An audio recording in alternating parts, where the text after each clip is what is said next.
Good morning, everybody, here at ICMAT or at other places around the world. So today we're gonna talk on the second chapter of the book, which is called Randomization, if I remember correctly. I have given some pieces with tables, hack tables, or hack versions of the tables in Hernan and Robin's book. I emailed it yesterday night to everybody, but apparently I did it to the wrong list. So we shall email it again after the session. Hold on. Right.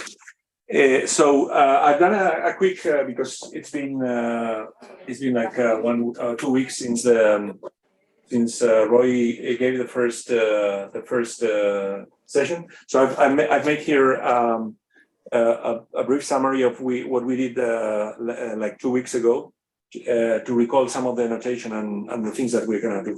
So basically, we started with what is a table of in which we could consider treatments of 2 types of treatments, and we can extend it to, and there were 2 possible outcomes, right? And we had recorded, the data from, well, it was like a kind of mind experiment because we could think of what would happen to a subject, whether we were treating or not treating, and what would be the result. Okay, so that it was a kind of mind experiment. Recall that we said that there was a causal effect if the outcome, if treated, was different to untreated. That was we could give like a probabilistic version, and that was the average causal effect based on comparing these probabilities. And based on that, we were defining a number of effect measures. We are going to use today the causal risk difference and the causal risk ratio. So these were the, and we were basically checking whether this causal risk difference was 0 and the risk ratio was 1. So we shall be using this thing. And remember that actually we were not able to get this because that's basically a mind experiment. What we could have is we could record what was the treatment given to the individuals and what was the result. And based on that, we were defining the association measures. So rather than considering this, for example, these 2 probabilities, we were considering this. Actually, the book talks on proportions. So the proportion of individuals with the outcome, the negative outcome, for example, given that he has received the treatment divided by the proportion. So these were association measures. And then remember that we discussed this thing that the outcome was independent, whether the outcome was independent of the treatment, and this would lead to this thing. And remember that we discussed this thing of causation is not or association is not causation. Remember that, and that will be, it will have a role in today's discussion, that that will be the universe of individuals. And basically, in causation, we were discussing this unconditional unconditional reflection, referring to the whole population receiving the treatment and the whole population not receiving the treatment, whereas in the referring to association, we were giving the treatment to this white part and not giving the treatment to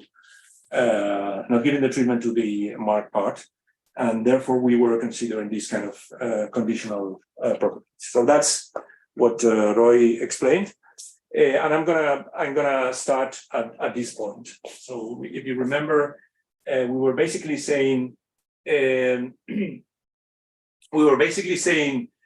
Well, in here we are just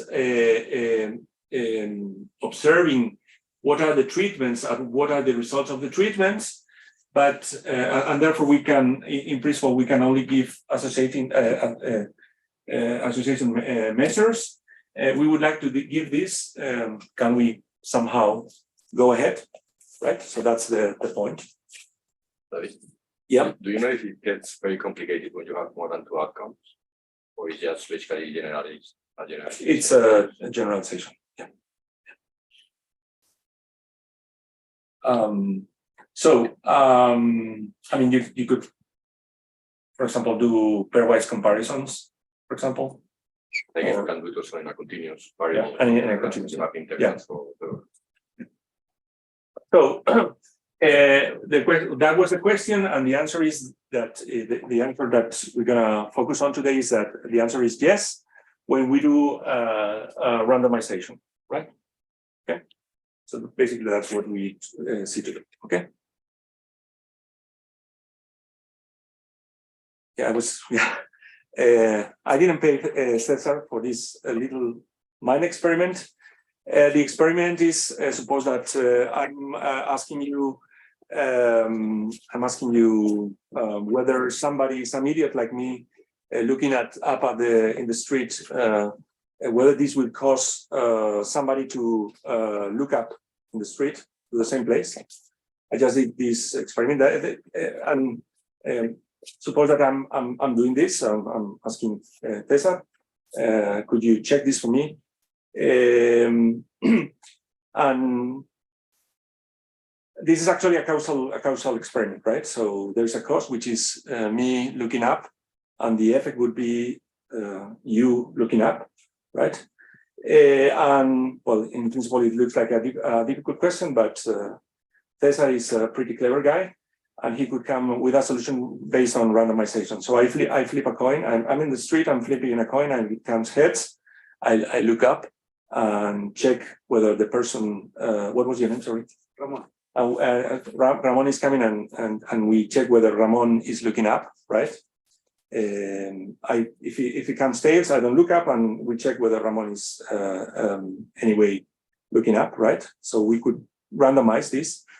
And in this kind of experiment, we would be able to actually, I mean, I'm insisting that we are unable to check both things, but in this kind of randomized experiment, we would be able to actually estimate these two probabilities and therefore estimate these effect measures, right?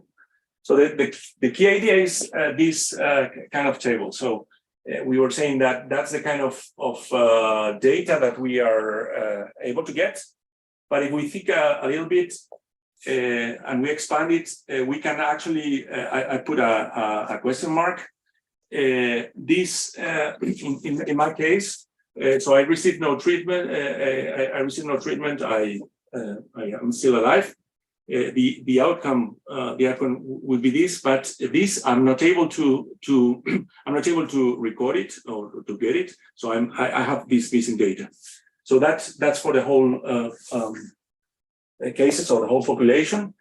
And the thing is that in randomized experiments, why does this work is because these missing data are by chance, right?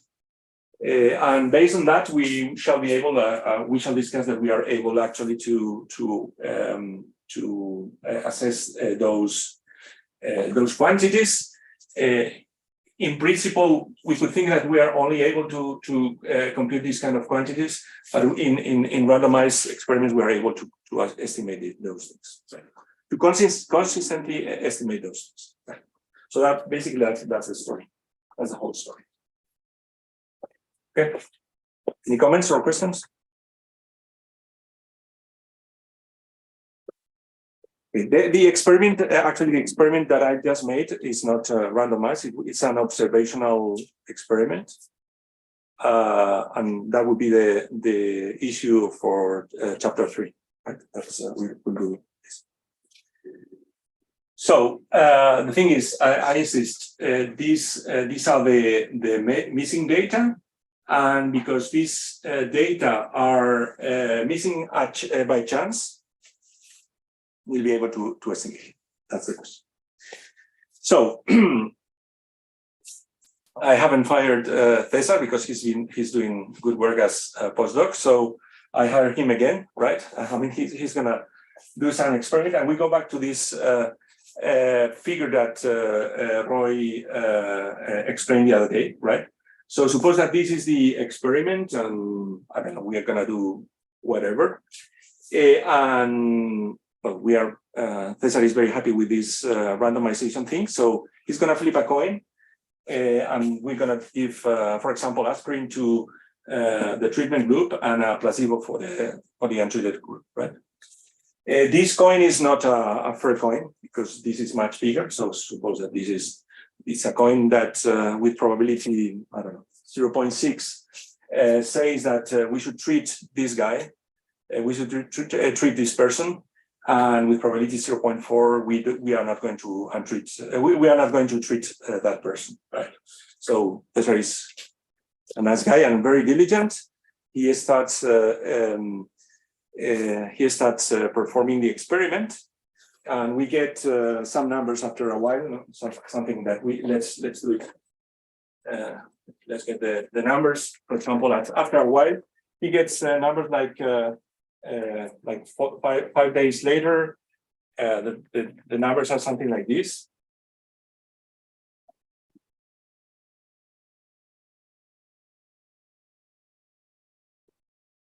So that's the kind of observation that we can get, right? The proportions of the treated, so that's the white part, right? That survived or that died, depends. Let's say that died is 0.3, and in this part is 0.6. Okay. With this, for example, we could find one of these association measures. For example, we could define this risk ratio, which would be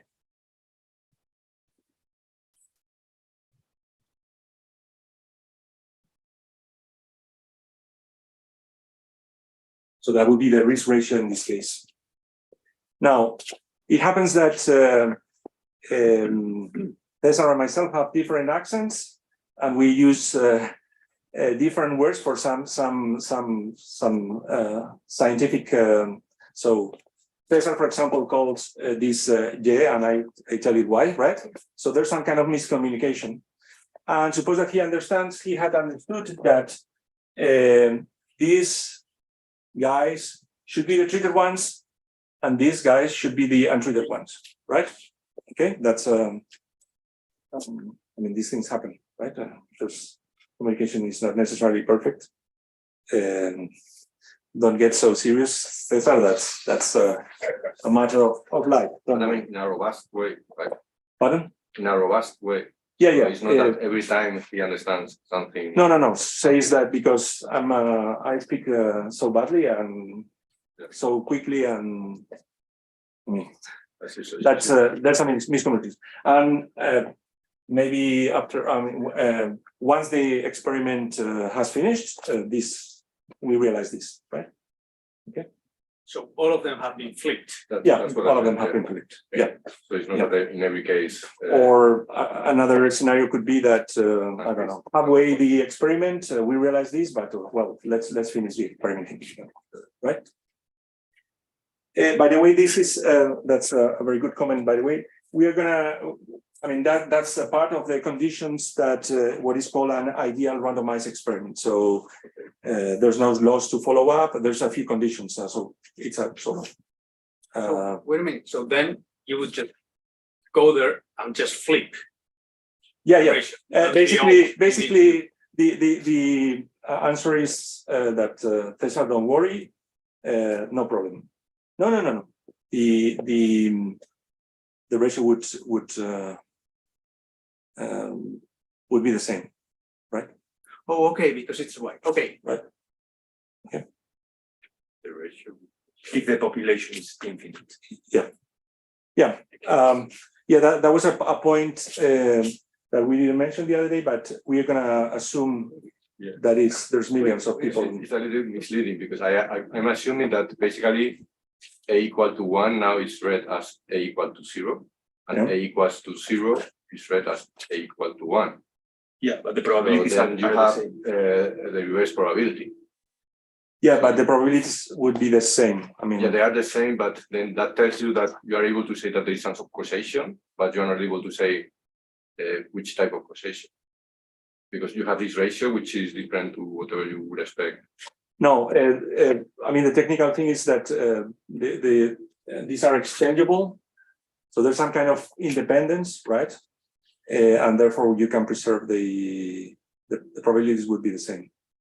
No, I understand that the probabilities are the same, but the ratio will be different, right? No, it's the same. I mean, it's exactly the same one. The thing is that the group that you are calling A equal 1 now is another, yeah. it's a different set of people from the group you were calling A equal 1 before, but the probabilities are exactly the same because that set of people were chosen at random from the whole population. So, and if the population is huge, those probabilities are going to be the same.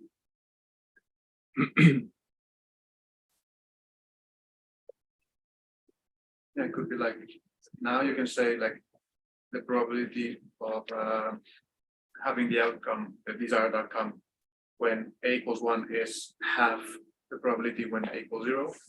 And if you switch, it would be like the probability of getting the outcome with A equals 1 is double the A equals 0. But I mean, you're saying it's the same thing, but you're just changing the labels of 1 and 0. Mm-hmm. Okay. So the thing is, when the group is randomized, basically whatever group gets the treatment is irrelevant. Well, technically we say that the groups are exchangeable, right?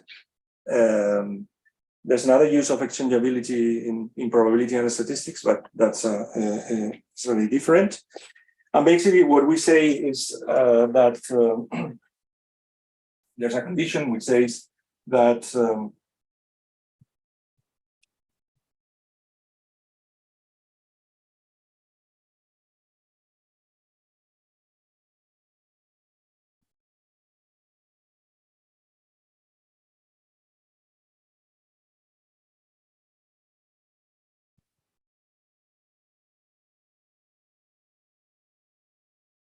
basically that's the condition that we use, and notationally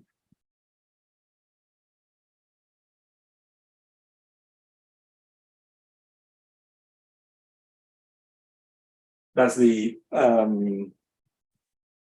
sort of technical way of writing this. And basically the thing is, and that's why it is so valued that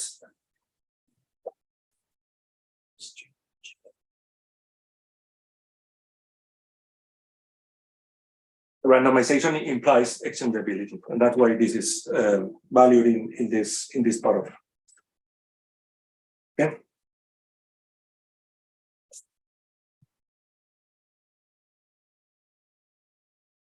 And this allows to write. Allows us to write.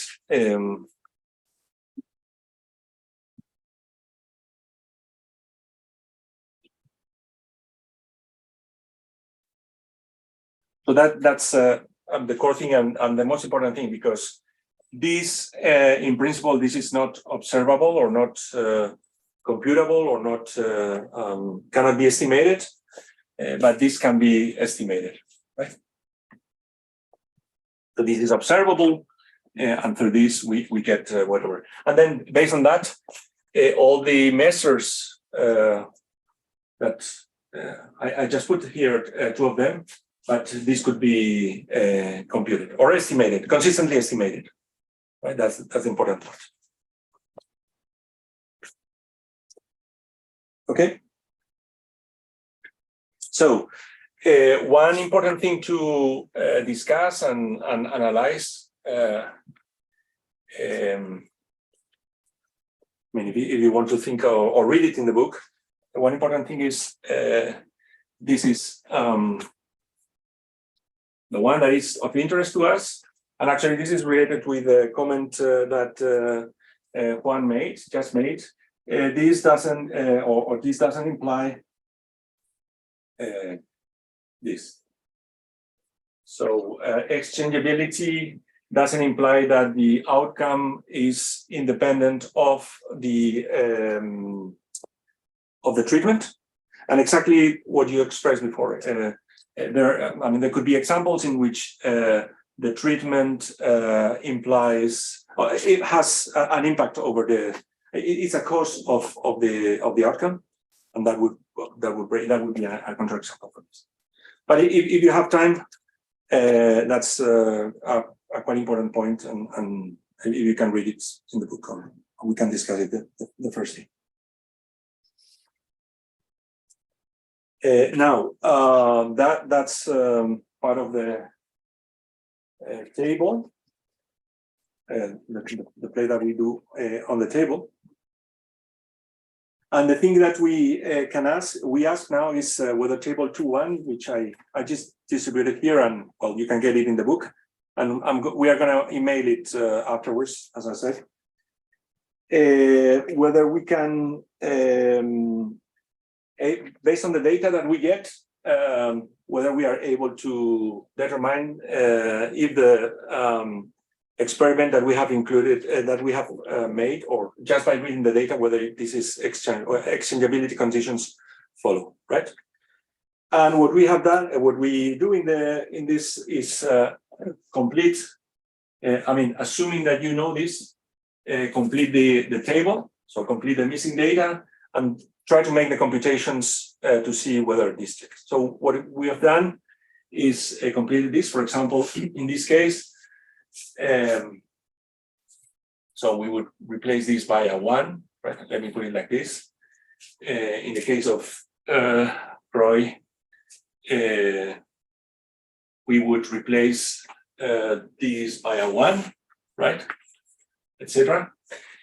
And based on that, we can make the computation, the required computations. In this example, in the example, we do the computation. We try to check whether YA is independent of A for A different of 0, for A equals 0, sorry, for the untreated, right? And we compute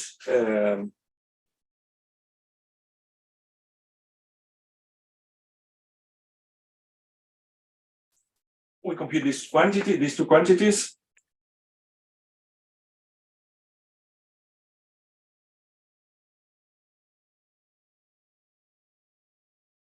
So I feel to make it easier, I just feel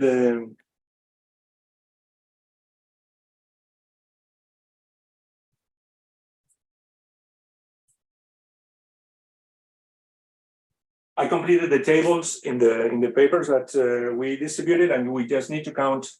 There's 13 of these with A equals 1 and 7 of these, right? One important thing, and it's related with what Roy said, we are not just doing with 20 persons. The kind of example is, remember that think that for each of these rows there's 1 billion people, so it's a super huge. It's a super huge population, right? It's an infinite population, right? And therefore we estimate the probabilities in a frequentist way, right? And the same in this table, we count how many of these have 0. So how many of these here have a 0? In this example, there's 7, and how many of these have in this column have a 1, and these are 3 7s. So as this number is different of this number, then this condition doesn't hold. So this means that for this experiment that we built, there is no exchangeability. Okay. So the message. Let me summarize the message. If we have randomized, we have exchangeability, and therefore we can make the computations. But there's apparently some kind of experiments, or there's some experiments in which there is no exchangeability. So it seems that we have advanced a little bit, but not so much. Okay. So that's the key message. There's two possible. Yeah. Sorry. So when you were completing the table, Yeah. so you were using this first one. So you still assume that we are in this. Yeah. I mean, we are still in this mind experiment. We are able to fill this, and we show in this way with this experiment that this couldn't come from a randomized experiment. So we have advanced a little bit, but right. Actually, this is going to motivate the next concept. Okay. So the next concept is conditional randomization. So we have seen randomization. We're going to see conditional randomization. Any comment or question?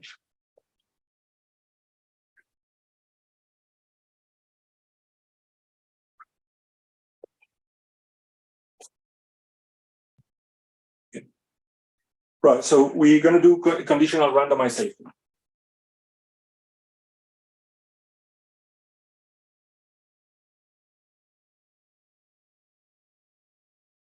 Right.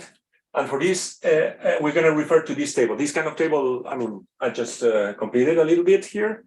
You have it on the page.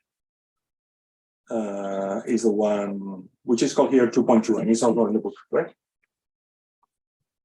Now, for this one, we are completing this with a state of the individual, right? So 0 could refer to, I mean, one would refer to being in a critical condition, so we are in bad condition, and 0 is you're kind of okay, right? So we're going to design to sort of differentiate. We're going to design two randomizations, randomized experiments, right? First one is it's a purely randomized, right? So what we do is we randomly select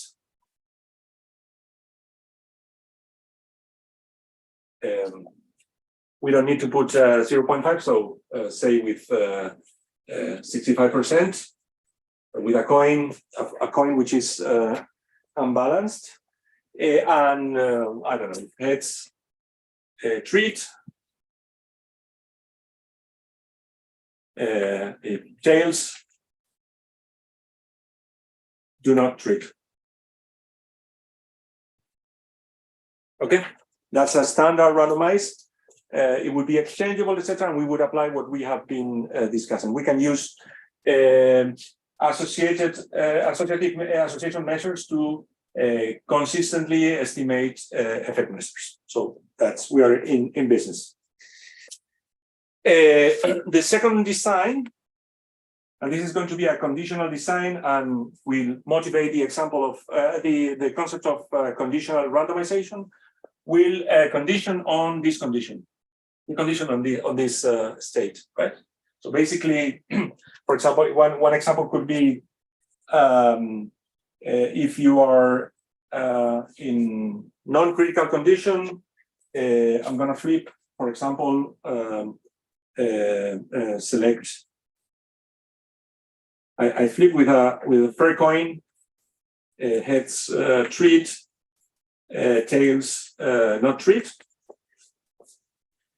But if you are in the critical condition, I could select, for example, with probability 75, and heads treat, tails do not treat. Right?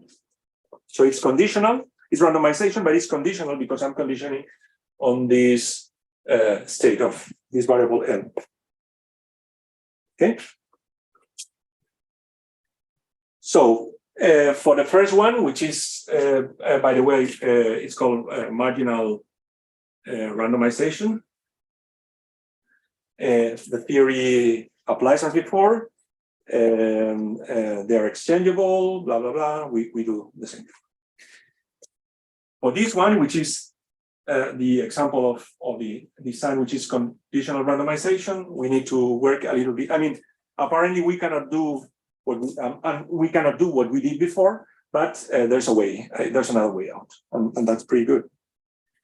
And basically, the thing is that the thing to observe, and that's quite simple, is we separate this, right? Now, if we just consider this part of the population, we can apply the previous theory. If we consider this one, we apply the theory. And then we can do two things. We either study by strata, and that's called stratification, right? And we study just this stratum and this one. Or we must find a way to combine or mix both results. And there's going to be two ways to do this, as we said, right? Okay. Right.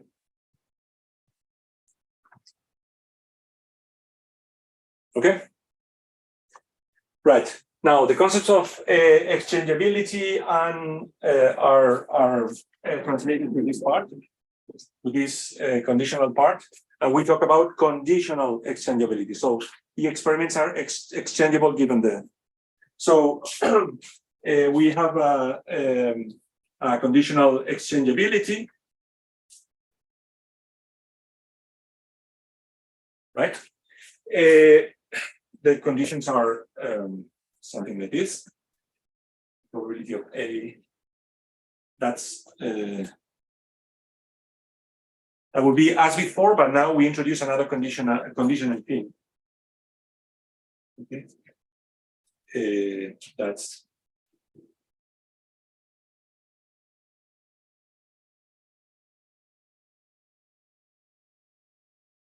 right. So the same as before, but we have added this, and the same.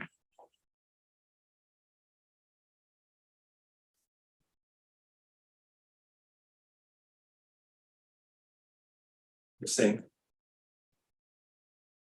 Okay. So with the same notation as we write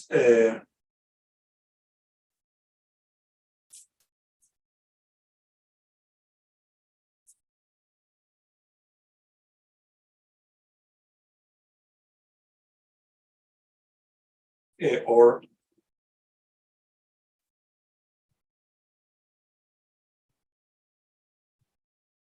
okay.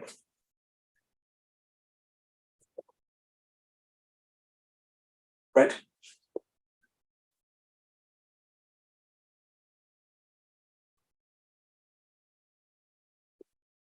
Okay. So now, and since these are the same, we added one conditioning variable. So now, how do we proceed? How do we proceed? So we can do the study just per stratum, and this is called a stratification.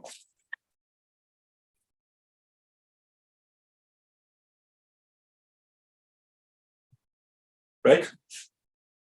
And basically the type of measures would be per stratum. So we would have something like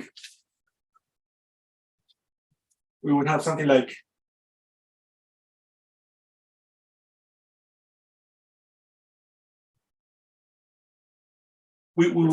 like to compute something like this.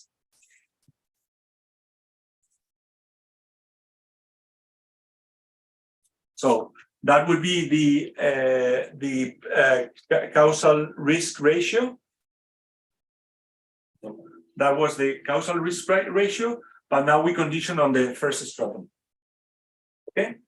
Now, because of this conditional exchangeability, we can also remember that this is not observable. This cannot be computed, but with this condition, we can write this like this.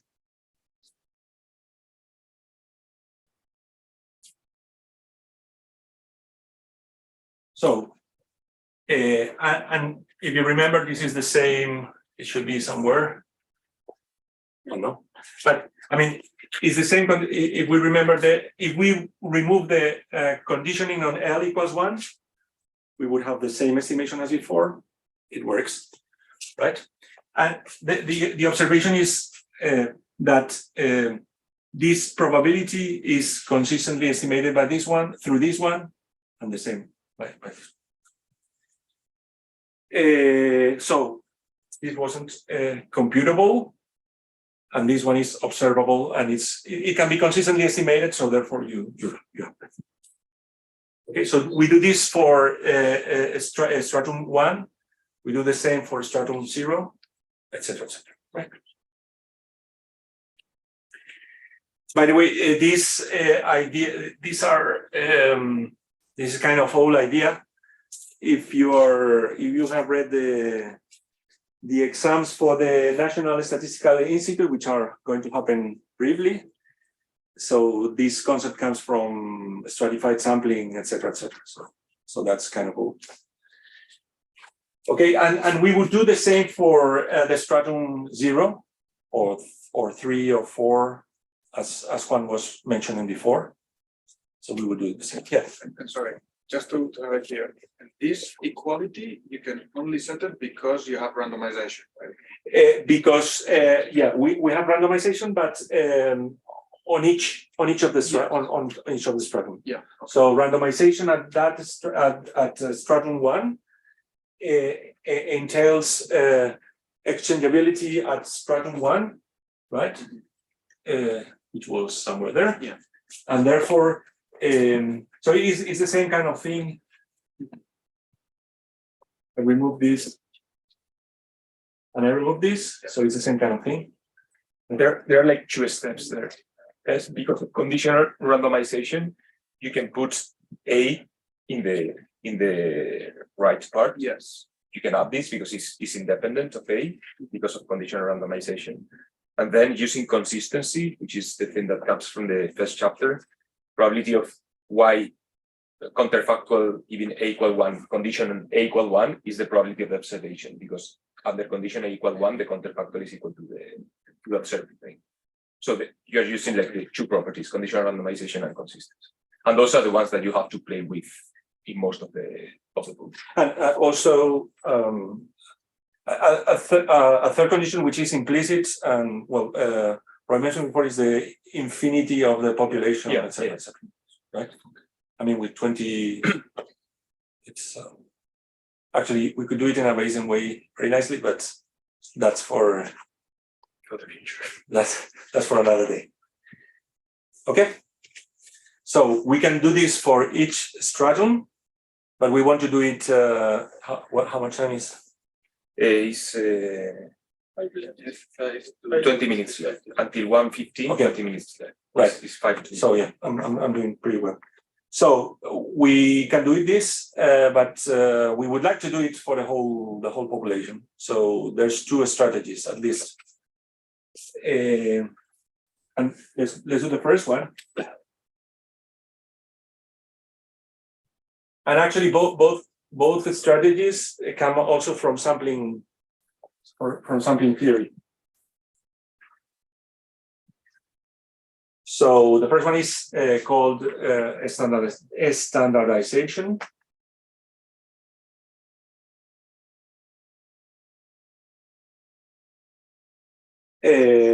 Well, the book has a lengthy description, but I think the concept we can do it in a sort of nice way.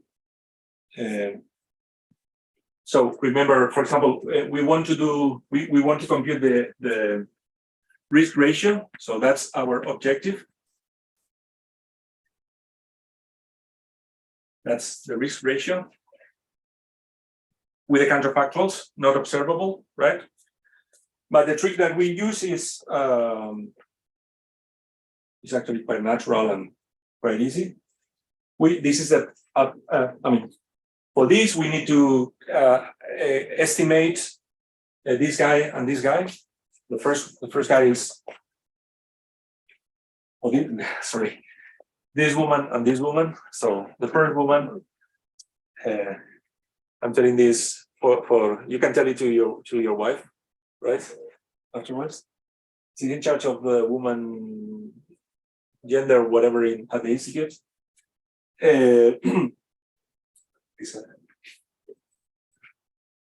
I just realized that this is being recorded, so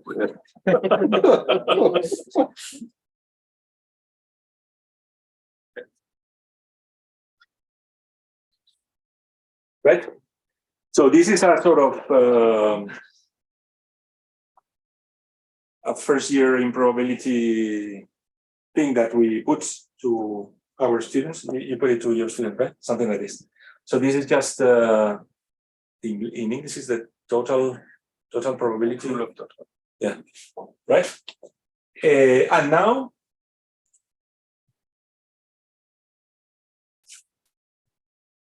yeah. So first step, this we can do it by looking at this, right? Or we can consistently estimate, but this is still not observable. So, but we apply the same trick as before. So this is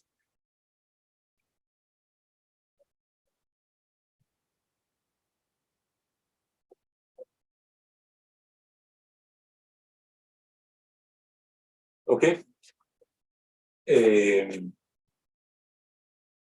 So we can estimate this one with this woman, right? And we are done. So this was complicated. This was impossible. This is observable. This is observable. So basically, we said how to do this.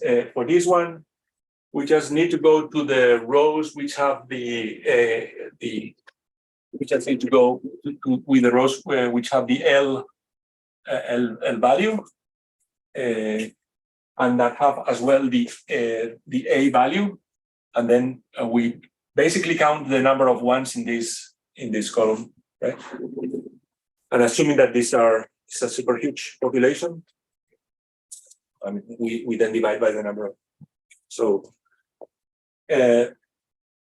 impossible and doable. Okay. So this is called the standardization, and that's actually a technique in something in. So what the guys at the National Institutes need to do quite frequently. Okay.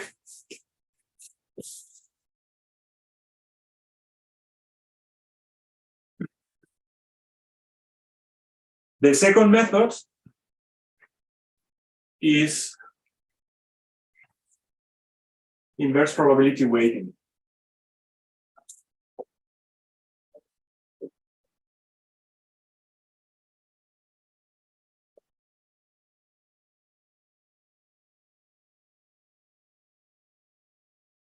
Okay. And it's equivalent to, I mean, they're mathematically equivalent. They give the same result in the end. The most interesting thing probably of this part is the kind of figure that I've done. I mean, the kind of tree actually helps a lot, or at least it helped me a lot to understand. I modified a little bit the trees that they put because they are a bit confusing. So basically, let me go, because I think we have time. Let me go through this. Well, at least it helped me a lot to understand many other things. So I made a tree, which is like this.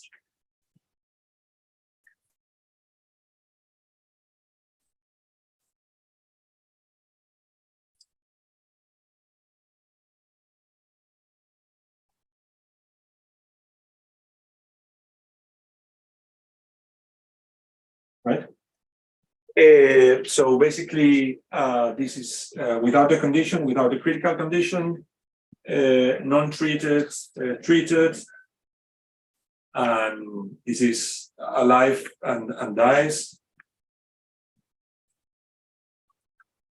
And then we put we count in this column.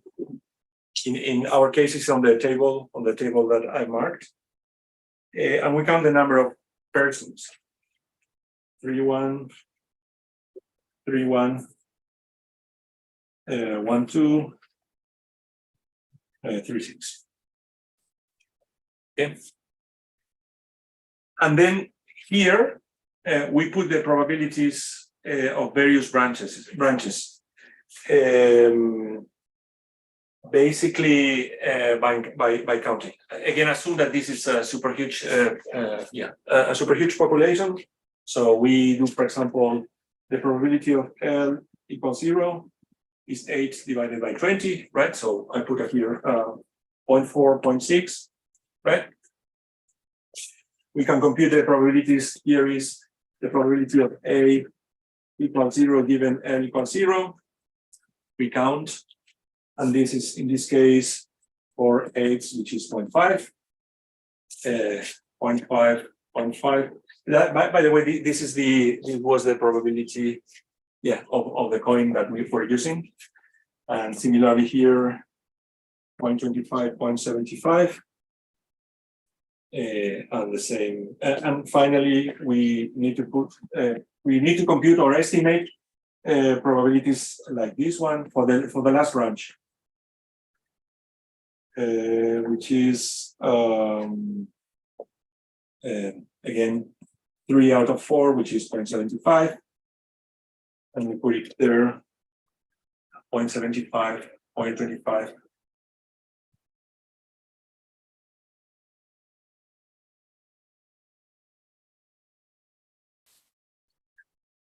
Okay. Now, so what we do here, all this can be estimated consistently, etc. We can put it there. We're going to use them afterwards. So what we do here is that was the actual experiment, and make a kind of mind experiment under assumptions of conditional exchangeability. So here we say if all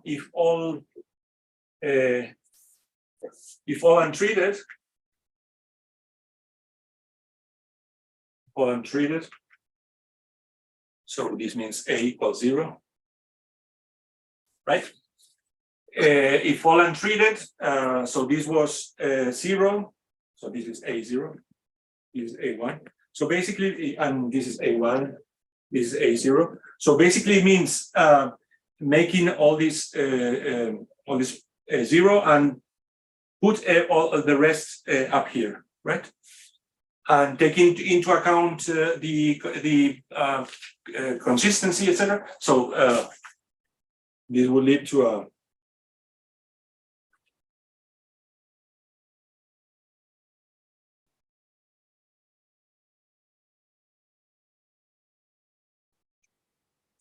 right. So this is a kind of simulation under the condition that everyone is untreated, right? So, and preserving the probabilities.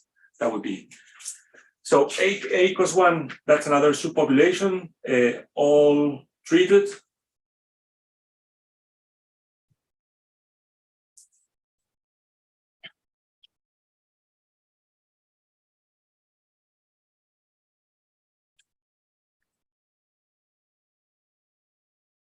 And then we create a pseudo population, which is combining both experiments. And we basically add up all of them.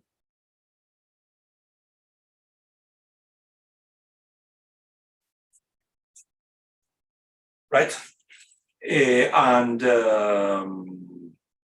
So with these two columns, we can actually estimate what we wanted.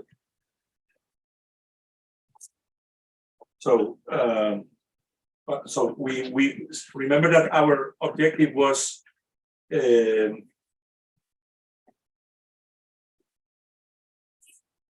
estimating this risk ratio. Okay, right? But what we do is, what we can do is through this is assuming that all the individuals are untreated, so we get this part, and we get that this is all untreated are 8 plus 12, and we get 2 yeah, 2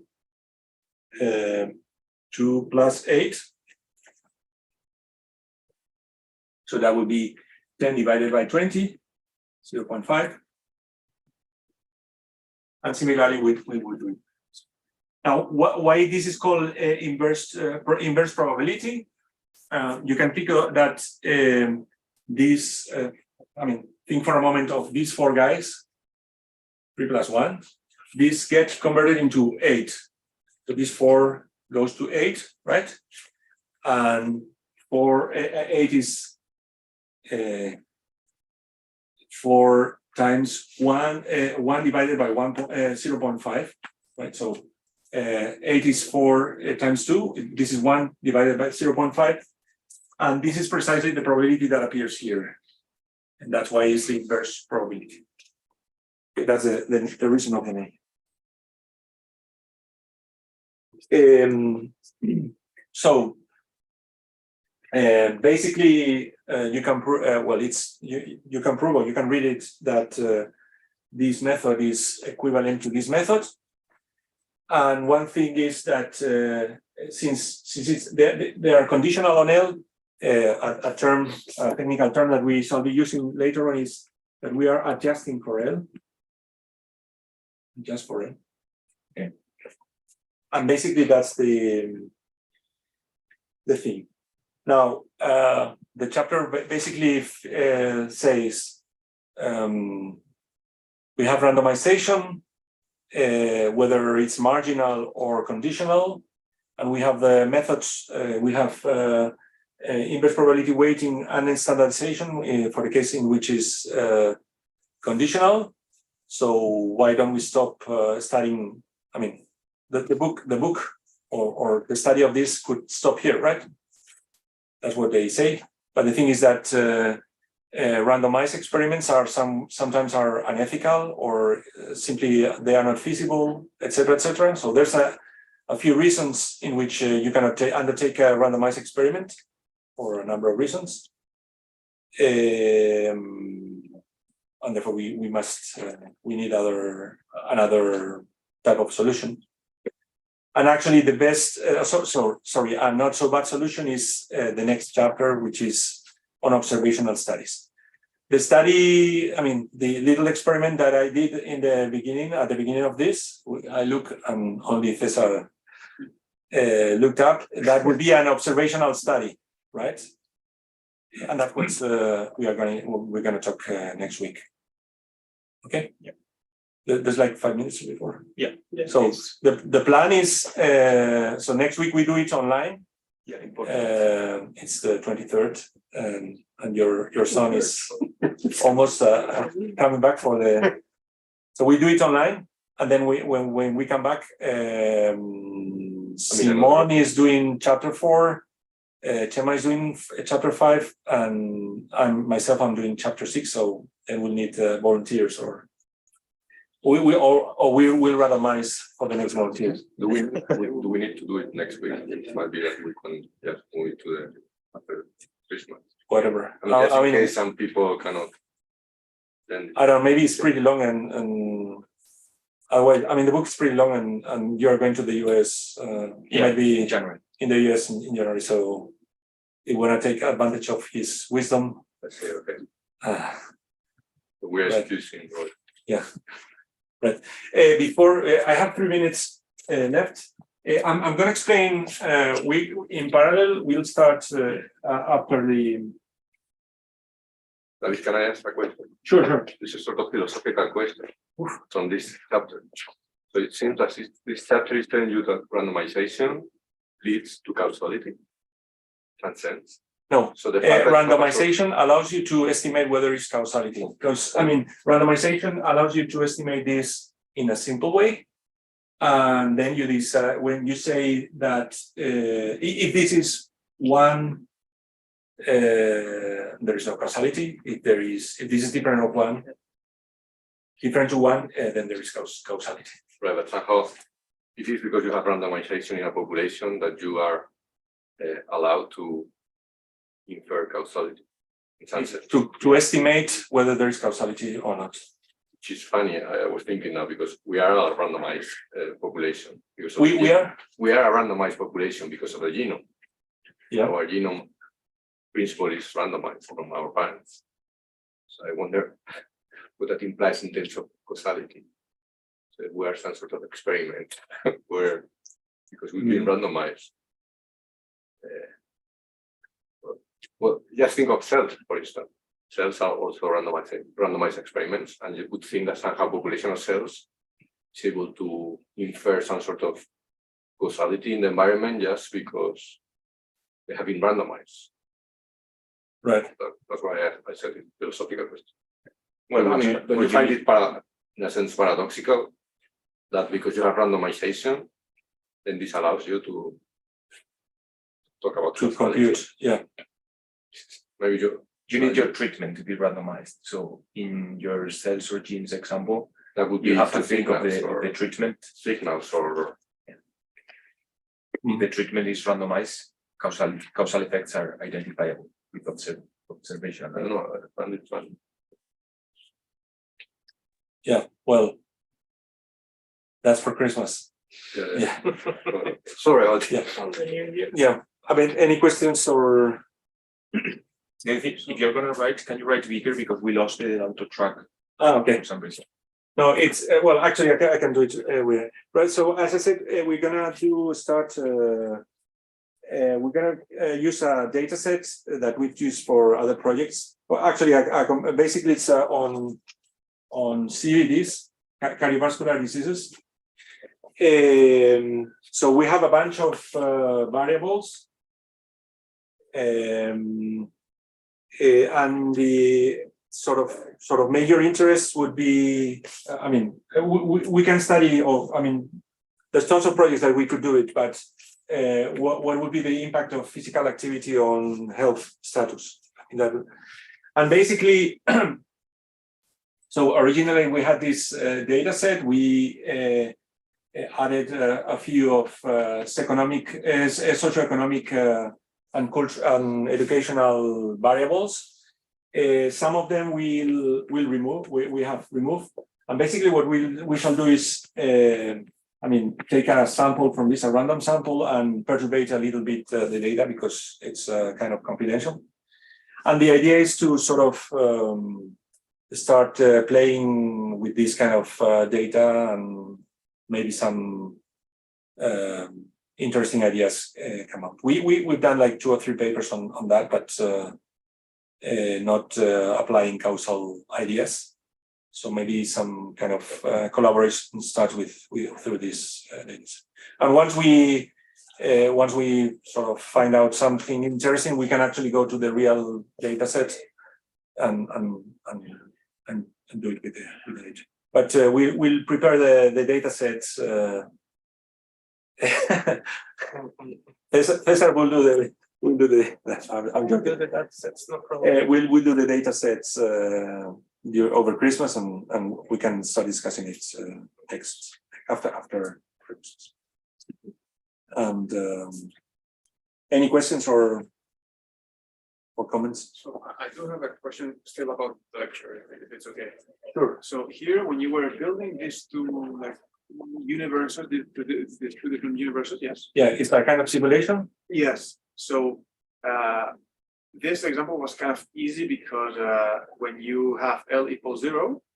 Yeah. So no, in the top branch, the probability A equals 0. So basically, this is disappearing, and I'm putting all these people up. So this And the same here. Sorry. exactly. So in this case, this was easy because the probabilities for different A's in both branches for different Y's were the same. But if they are different, you just forget about the original probabilities and you just sample all those people according to the probabilities of the actual branch.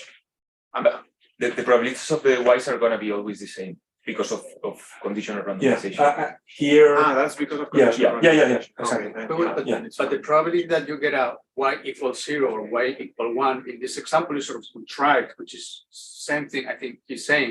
You have 0.75 and 0.25 both in the treated and the untreated.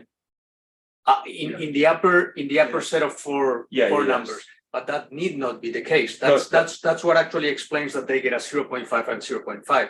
No, that has to be the case. Like in the upper branch, in the two upper branches, Yeah. those probabilities they have to be the same because of conditional randomization. Like the same asymptotically when you have a lot of. If they are the same, then you necessarily always have a zero causal Yeah, effect. that- I that mean, kind you of could means that- imagine that you have a 0.25 and 3.75 on top and 0.2 and 0.8 on the bottom. And you would Yeah, then that kind of- take all the individuals that have ended up being A equal 1 and then put them all together on the A equals 0, but with the probabilities correspond to that number. So I think this is actually a contrived example because, and that's what explains that they get a 0.5 and 0.5 that gives them a ratio of 1. But so I don't think you need to have, okay, so if you go to your, like in your diagram, you have a 0.75, 0.25, then 0.75, 0.25. I think it's conceivable that you could have 0.75, 0.25, and then 0.3, 0.7. And that would give you a causal effect, a causal difference. So you say that these Numbers, yeah, they can be different. They actually would need to be different for you to have a causal effect of non-zero. but these are, I mean, in this part, In the upper part, Well, in the lower part, you Well, have the it's same the- because you have different probabilities, but it's the same phenomenon. yeah, it's how do you say it? It's exchangeable. In this part is exchangeable, and in this part is exchangeable, and therefore these are. No? I don't think so. Because what you can I go over this? Sure. Just to make up a number, which I think it's what you are saying actually. So let's pretend that instead of this being 0.75 and how many individuals do we have in here? We have 8, right? Here 4. Okay, Here 4. here we have 4. Let's pretend this number is 0.5. So this number is 0.5.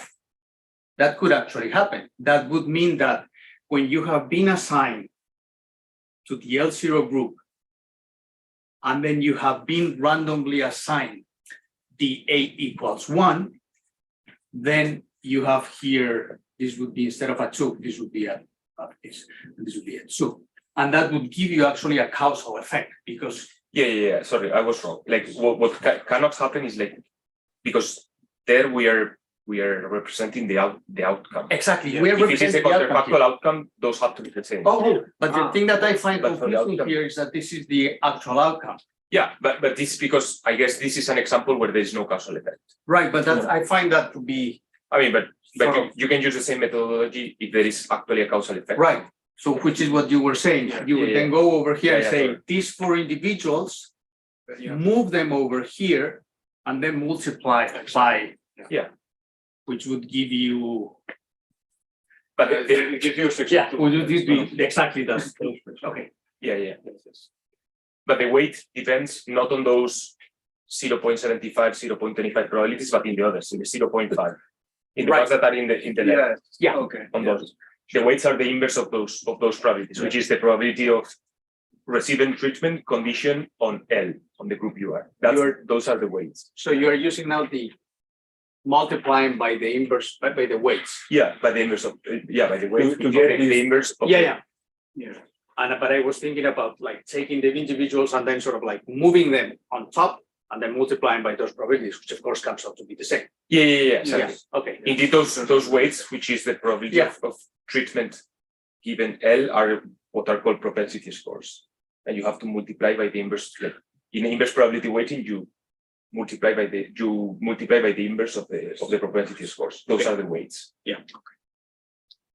And in standardization, you marginalize with respect to the propensity scores, which is the other technique which we discussed. But yeah, it's because this is an example with no causal effect. Okay, so Thank you. Any, I don't know if there's another, maybe there's few people still. So any question from there? Yeah, there were 14 at some point. Sorry? There were 14 at some point. All right, okay. Okay. Okay, so thank you. So you said we be working on the data set, but once we are done with lessons, I guess, 4, 5, and 6, or No, we can, well, Cesar has to, okay, that's it. Cesar has to prepare the data set. So they can run simultaneously. Yeah. Like from after Christmas, then it's whatever you create. That's it. to do. Okay. Thanks.